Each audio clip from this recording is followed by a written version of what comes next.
اعوذ باللہ من الشیطان الرجیم، بسم اللہ الرحمن الرحیم۔ لیکچر نمبر ہے جی 14۔ عنوان ہے نسبت علمیہ۔ براہ راست اس کو پڑھنے سے پہلے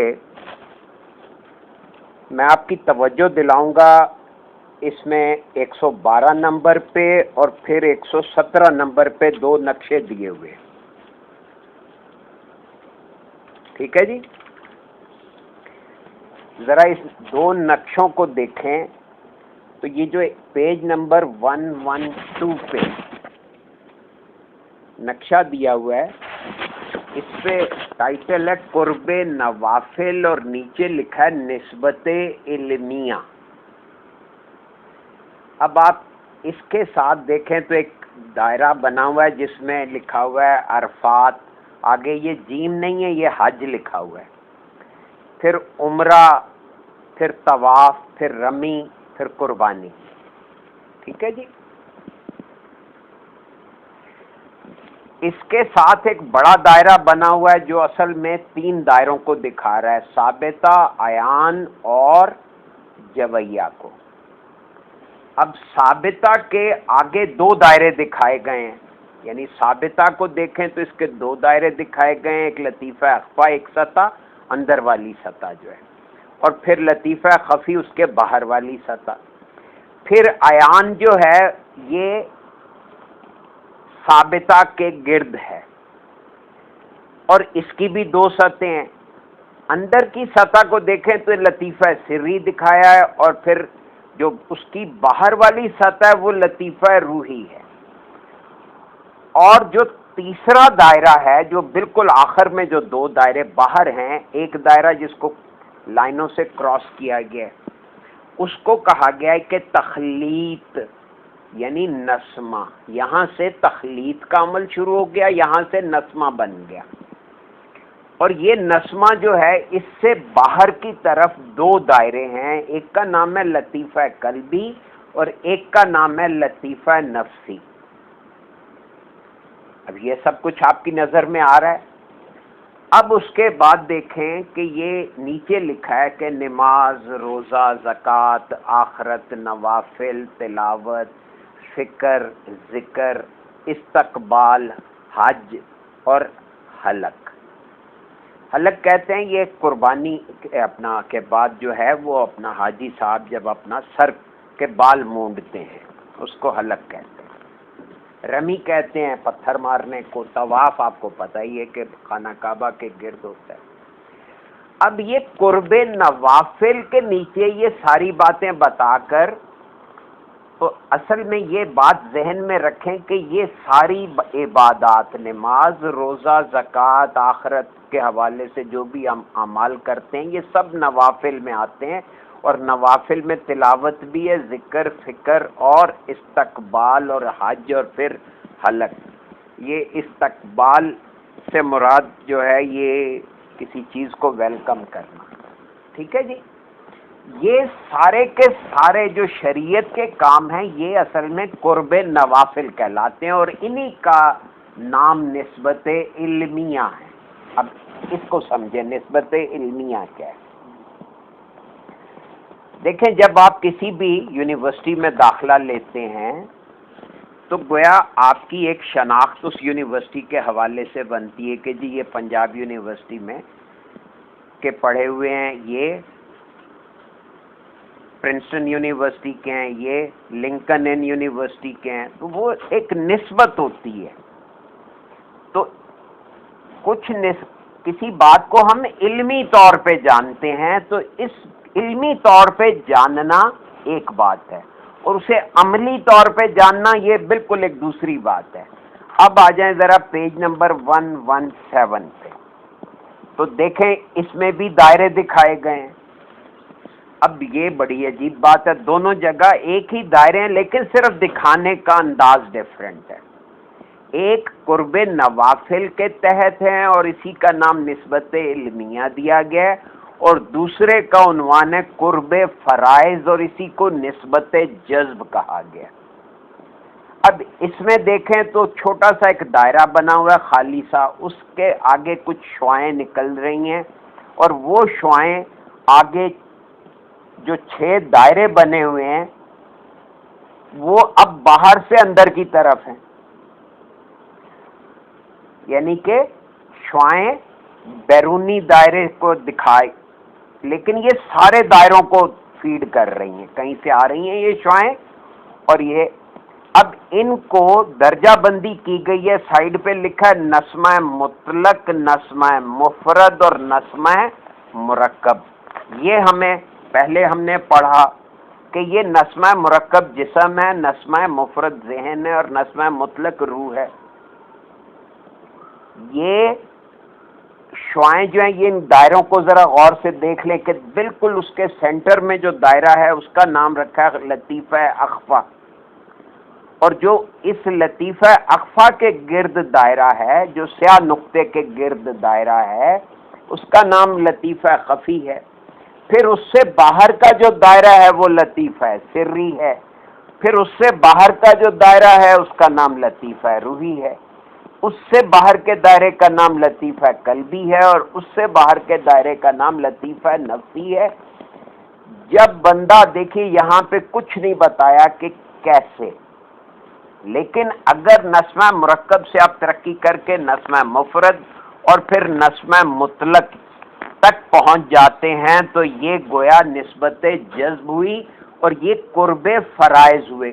اب اس کو مزید ذرا ایک سادہ لفظوں میں حضور مرشد کریم نے جتنی بھی اس کی تشریح الفاظ میں کی ہے اس سے کہیں زیادہ آسان الفاظ میں یہ 112 پیج پہ اور 117 نمبر پیج پہ یہ 2 نقشوں سے قرب فرائض اور قرب نوافل کو واضح کر دیا انہوں نے۔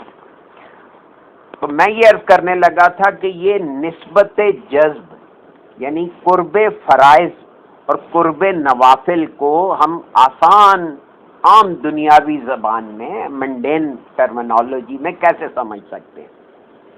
اب قرب نوافل، فرض کریں کہ آپ کسی دفتر میں کام کرنا چاہتے ہیں، آپ اس کے مالک کے پاس جاتے ہیں، مالک آپ میں وہ گن دیکھ لیتا ہے اور آپ کو اپوائنٹ کر دیتا ہے، یعنی وہ آپ کو فرائض حوالے کر دیتا ہے کہ بھئی آپ نے یہ کام کرنا ہے، آپ آج سے جنرل مینیجر ہیں یا مینیجر ہیں یا اسٹور کیپر ہیں، جو بھی وہ فرائض مناسب سمجھتا ہے وہ آپ کے حوالے کر دیتا ہے۔ اب آپ ان فرائض کو ادا کرنے میں انہماک حاصل کرتے چلے جاتے ہیں اور مالک کے قریب ہوتے چلے جاتے ہیں، ٹھیک۔ اب دوسرا طریقہ یہ ہے کہ ہم جاتے ہیں کسی دفتر میں، دال نہیں گلتی تو ہم وہاں پہ بیٹھے رہتے ہیں، خواہش تو ہے کہ ہمیں جاب مل جائے یہاں۔ اب ہم کیا کرتے ہیں کہ وہ کوئی چھوٹا موٹا کام جو کہ ہمارے فرائض میں نہیں ہے وہ کرنا شروع کر دیتے ہیں۔ مثلا میں جا کے بیٹھا ہوں ایک دفتر میں، کہیں پیالی یا چائے کی آگے رکھ دی تو کہیں ذرا ڈسٹر لے کے تو اس کو صاف کر دیا کہ کسی طرح میں نظر میں آ جاؤں اور یہ مجھے ٹائم دے دے یا مجھے اپوائنٹ کر لے۔ تو یہ جو کام ہیں جو میرے فرائض نہیں ہیں، اب میں بیٹھا ہوں، اس نے آواز لگائی کہ بھئی وہ لڑکے کو، تو وہ لڑکے کو میں ذرا جلدی سے باہر ہو کے اس لڑکے کو کہتا ہوں تم ادھر اندر آؤ، مالک بلا رہا ہے تمہیں۔ تو یہ میں نے قرب نوافل والا کام کیا، اس میں فالتو کا کام ہے، یہ کوئی میرا فرض نہیں تھا، لیکن میں مالک کے سامنے اچھا بچہ بننے کے چکر میں اس طرح کے کام کر رہا ہوں۔ یہ جو میں نے تھوڑا سا آپ کو ایک مثال دے کر کوشش کی کہ آپ کو یہ قرب نوافل اور قرب فرائض ذرا واضح ہو جائے۔ ایک تو یہ کہ آپ کو اپوائنٹمنٹ لیٹر مل گیا، اب جو کچھ بھی آپ کی ڈیوٹیز ہیں وہ آپ پہ فرض ہیں، اور ایک یہ کہ میں وہ جاب لینے کے لیے وہاں پہ بس لٹک رہا ہوں، کبھی ادھر گھوم رہا ہوں، کبھی ادھر کوئی چھوٹا موٹا کام جو ہے وہ فالتو میں کر دیتا ہوں، وہ اس کا کوئی معاوضہ بھی نہیں ہے اور اس کی کوئی اہمیت بھی نہیں ہے، لیکن اس بہانے میں وہ چھوٹے موٹے کام کر کے تو خود کو آگے کرنے کی کوشش کر رہا ہوں۔ اس کو کہتے ہیں قرب نوافل۔ 2 نقشوں کو سمجھ لینے کے بعد اب ریڈنگ کا آغاز کرتے ہیں۔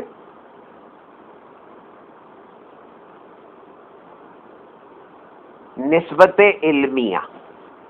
اب یہ تصوف اور روحانیت کے بارے میں عام طور پر یہ اعتراض کیا جاتا ہے کہ حضور علیہ الصلوۃ والسلام کے زمانے میں صحابہ کرام رضوان اللہ علیہم نے روحانی علوم یا تصوف کی تدوین نہیں کی.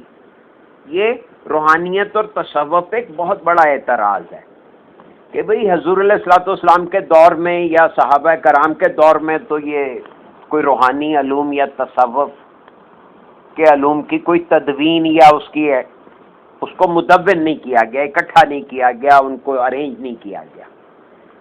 اب اس کا جواب بھی سن لیجئے اور اس سے آپ کا ذہن انشاءاللہ اور وسیع ہوگا. کیونکہ صحابہ کرام کے زمانے میں روحانی علوم کی تدوین نہیں ہوئی اور روحانی علوم کے بارے میں ایسے مشاہدات نہیں ہیں جن کو سند مان کر تصوف اور روحانیت کو تسلیم کر لیا جائے. یہ اسی اعتراض کا حصہ ہے. بعض حضرات کا یہ خیال بھی ہے کہ یہ پرانا علم ہے جو ہندوازم سے تعلق رکھتا ہے، یا اس علم کا تعلق یا اس علم کا تعلق ان لوگوں سے ہے جو عیسائی، یہود اور راہب ہیں.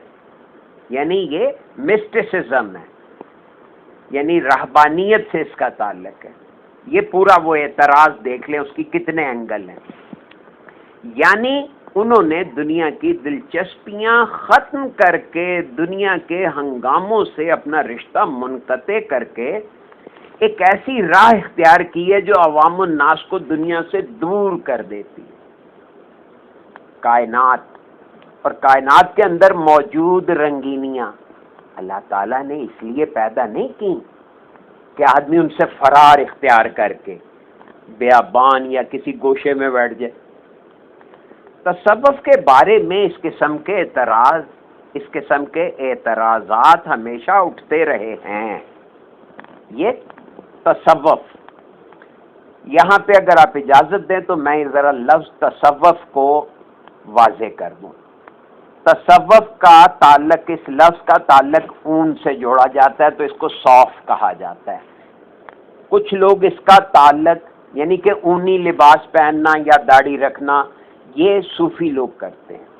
کچھ لوگ اس کا تعلق صفا سے جوڑتے ہیں کہ یہ اہل صفا جو تھے، جو حضور علیہ الصلوۃ والسلام جن صحابہ کرام میں سے جن کی خصوصی تربیت فرماتے تھے، انہیں وہاں مسجد نبوی میں اپنے اس چبوترے پہ رہنے کا حکم دیتے تھے. تو ان کو وہ لوگ جو حضور علیہ الصلوۃ والسلام سے دن رات میں سوال جواب پوچھتے تھے، یا ان کو وہ صبح کے وقت یا رات کے وقت یا کسی وقت ان کو لیکچر دیا کرتے تھے. اب یہ ایک علیحدہ بحث ہے کہ وہ سارے لیکچر کہاں گئے، کیونکہ حدیث کی کتابوں میں وہ تمام لیکچر غائب ہیں. تو اینی وے، تو کوئی لوگ مطلب ہے کہ اس کو صوف یعنی اون سے جوڑتے ہیں کہ جو اونی لباس پہنتے تھے اور داڑھی رکھتے تھے. کچھ لوگ اس کو صفا سے جوڑتے ہیں. لیکن اب یہ اصل بات بڑی عجیب لگے گی آپ کو کہ یہ لفظ گریک یعنی یونانی زبان کے لفظ صوف سے ہے. آپ نے فلسفی کا لفظ سنا ہوگا. فیلوسوفی، صوف کہتے ہیں گریک میں دانش کو. فیلو کہتے ہیں love of wisdom. Love of wisdom کو یہ فلسفی کہا گیا. اور یہ لفظ سب سے پہلے جو ہمارے پاس دستیاب ریکارڈ ہے اس میں مقالات افلاطون، ڈائیلاگز آف پلیٹو نامی کتاب میں ملتا ہے، جس میں سوکریٹیز کے بارے میں پلیٹو لکھتا ہے، افلاطون لکھ رہا ہے سقراط کے بارے میں کہ ہی واز اے گریٹ سوفسٹ، یعنی وہ ایک بہت بڑا دانشور آدمی تھا. اب جب یہ ہمارا مطلب کہ گریک لٹریچر عربی میں ٹرانسلیٹ ہوا تو یہ لفظ صوفی جو ہے یا سوفسٹ جو ہے، دانش مندی کا لفظ ادھر قابل اور دانشور لوگوں کے لیے استعمال ہونا شروع ہوا، اور یہاں سے پھر ایک نئے علم کے شاخیں یا شاخ بن گئی. اس کو تصوف کہا گیا. اور حضور مرشد کریم فرماتے ہیں کہ یہ بیسیکلی تزکیہ نفس کے علوم کا نام ہے تصوف. یہ تھوڑی سی بات میں نے وضاحت کرنے کے لیے عرض کر دی کہ تصوف کے بارے میں، یعنی وہ علم کی شاخ جس میں ہم اپنی ذات کا تزکیہ کرتے ہیں. اب لفظ تزکیہ قرآن کا لفظ ہے. اقیموا الصلاۃ وآتوا الزکوٰۃ، زکوٰۃ کا لغوی مطلب ہے خود کو گرو کرنا، نشو و نما دینا، خود کو ڈیولپ کرنا. لیکن ہمارے ہاں اس کو صرف پاکیزگی تک رکھا، حالانکہ اس کے لیے لفظ طہارت کا لفظ، طاہر کا لفظ، شریعت مطہرہ کا لفظ موجود ہے. اور اس لیے تزکیے کا صرف صاف کرنا، صفائی اس کا ایک جزو ہے. لیکن محض صرف صفائی میں لگے رہنا کافی نہیں ہے، خود کو نشو و نما دینا جو ہے یہ ہے اصل میں زکوٰۃ. تو اینی وے حضور مرشد کریم ارشاد فرماتے ہیں کہ نوع انسانی اور نوع جنات کا تعلق اللہ تعالیٰ سے دو طریقوں پر قائم ہے، دو طرح سے، دو قسم پر.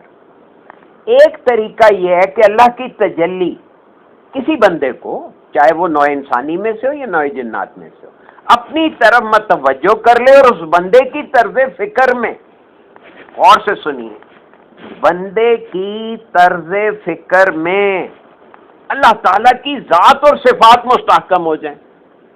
یعنی ہمارا تھنکنگ پیراڈائم ایسا بن جائے جس میں اللہ کی ذات اور اس کی صفات ایک مستحکم مقام حاصل کر لیں.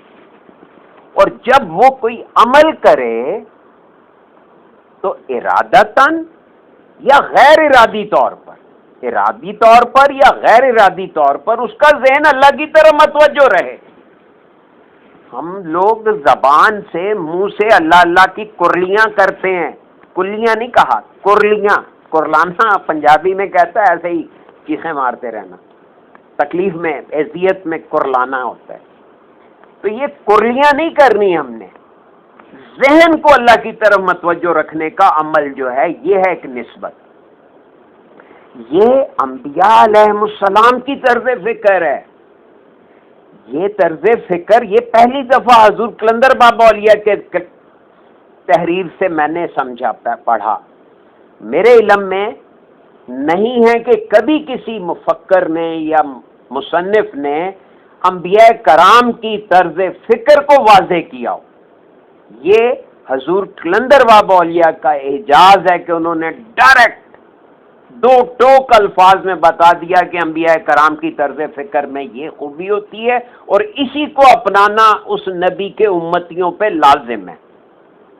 یہ ہے اصل فرض ہر امتی پہ کہ وہ اپنے نبی کی طرز فکر کو اپنائے.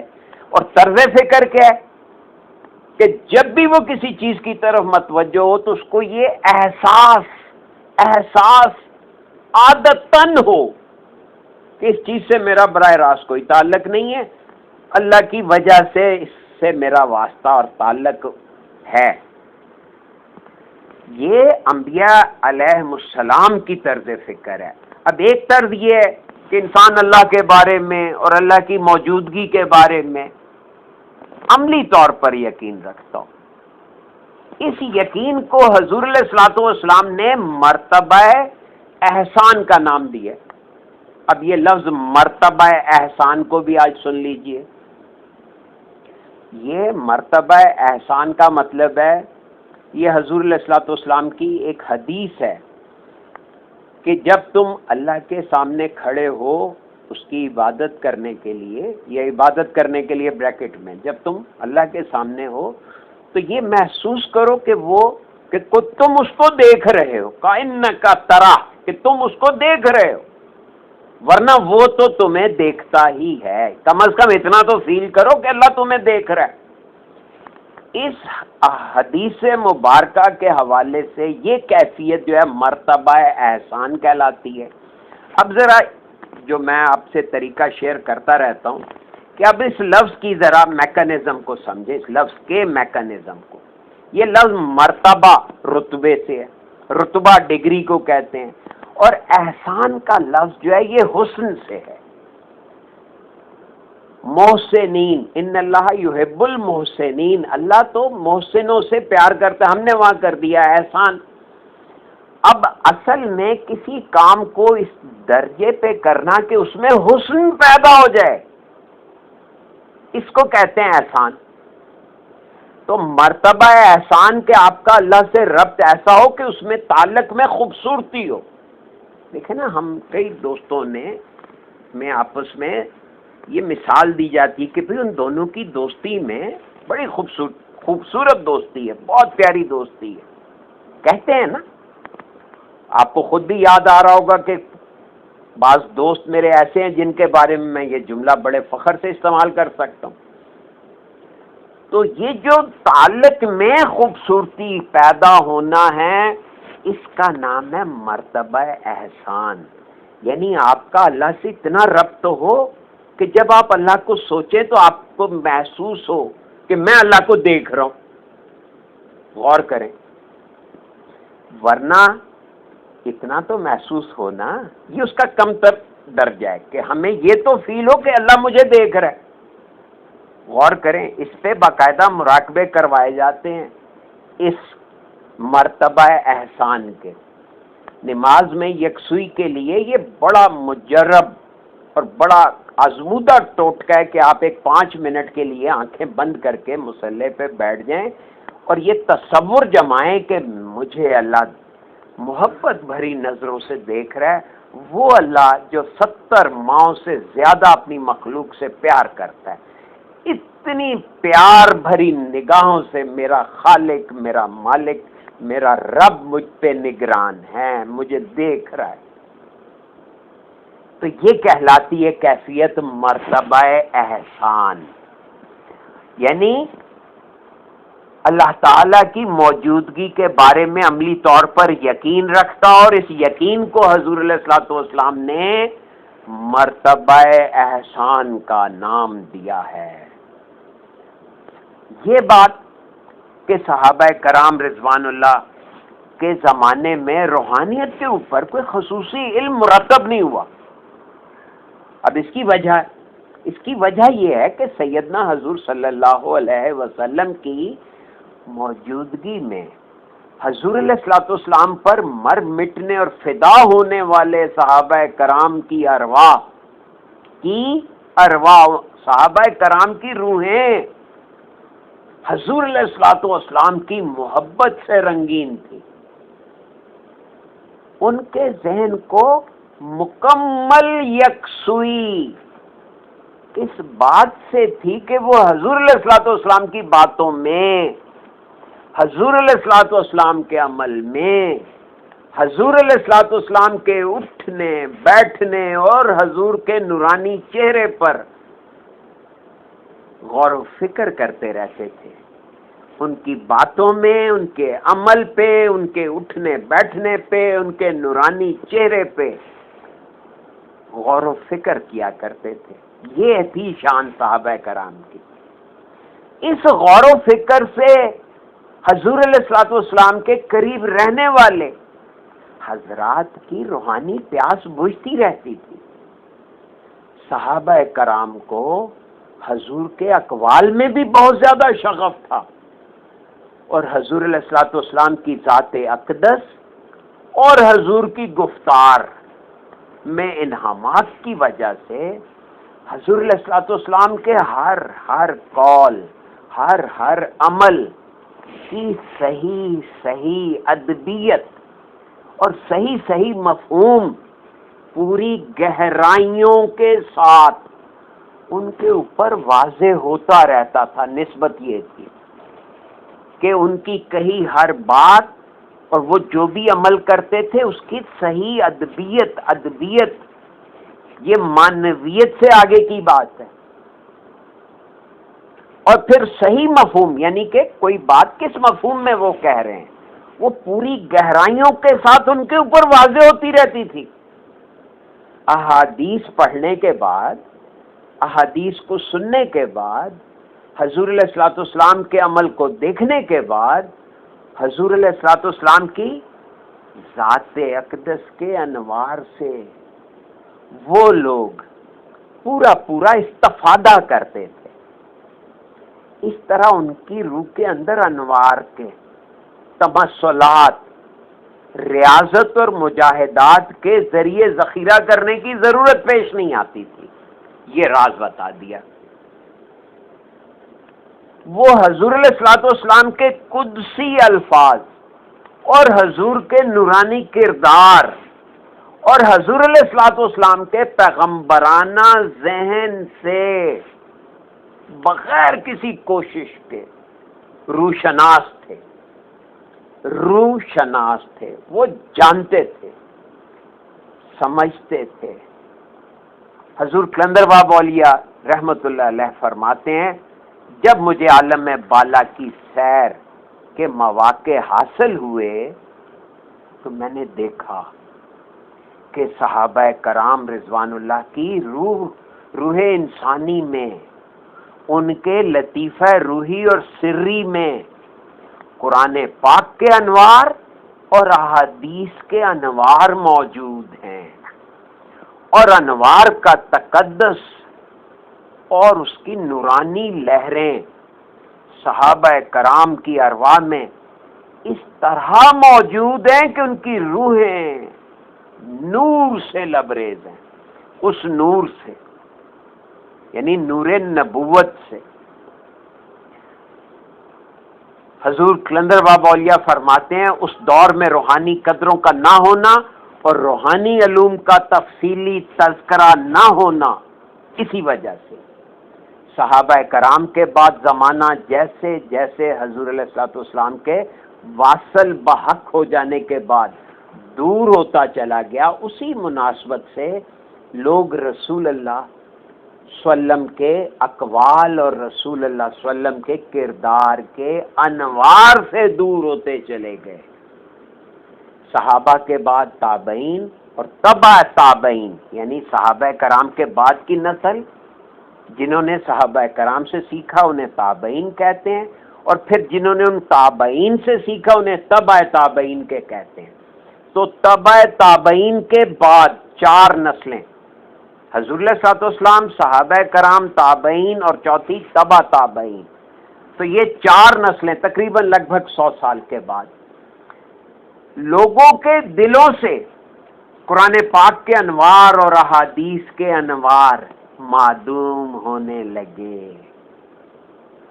اس دور میں ان لوگوں نے جو رسول اللہ صلی اللہ علیہ وسلم سے صحابہ کرام کی طرح کا تعلق خاطر رکھتے تھے اور جن لوگوں کی روحیں حضور علیہ الصلوۃ والسلام کی محبت سے لبریز تھیں، انہوں نے تشنگی محسوس کی اور یہ محسوس کیا کہ اگر روحانی علوم کے قوانین، قاعدے اور ضابطے جو روحانی طور پر رسول اللہ صلی اللہ علیہ وسلم سے منتقل ہوئے ہیں ان کو عام نہ کیا گیا تو امت مسلمہ میں بہت بڑا خلا واقع ہو جائے گا.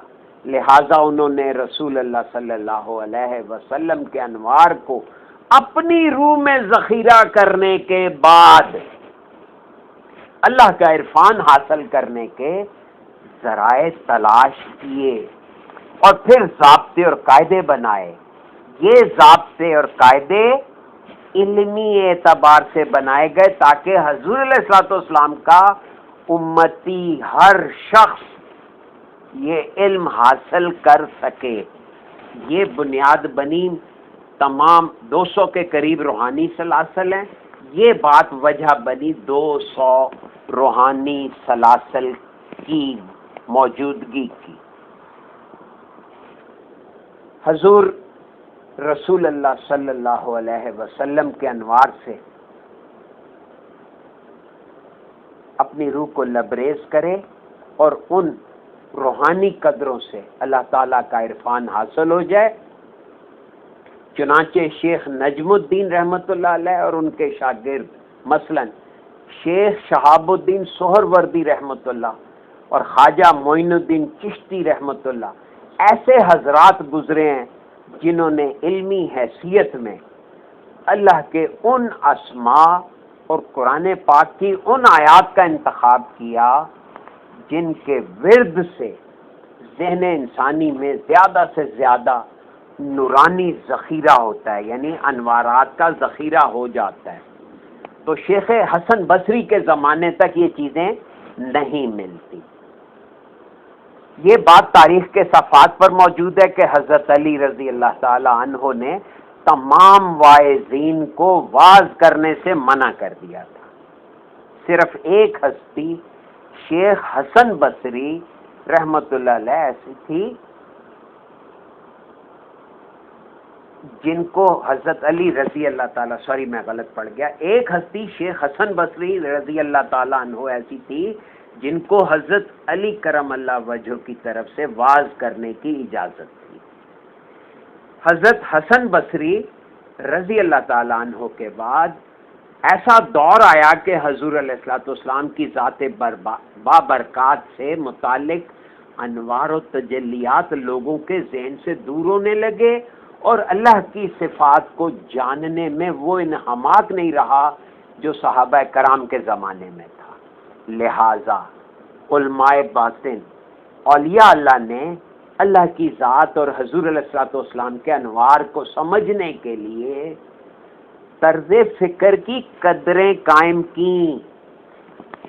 اس طرز فکر کو حاصل کرنے کے لیے اس طرز فکر کو حاصل کرنے کے لیے جو قاعدے اور ضابطے متعین کیے گئے ان کا اصطلاحی نام نسبت علمیہ ہے.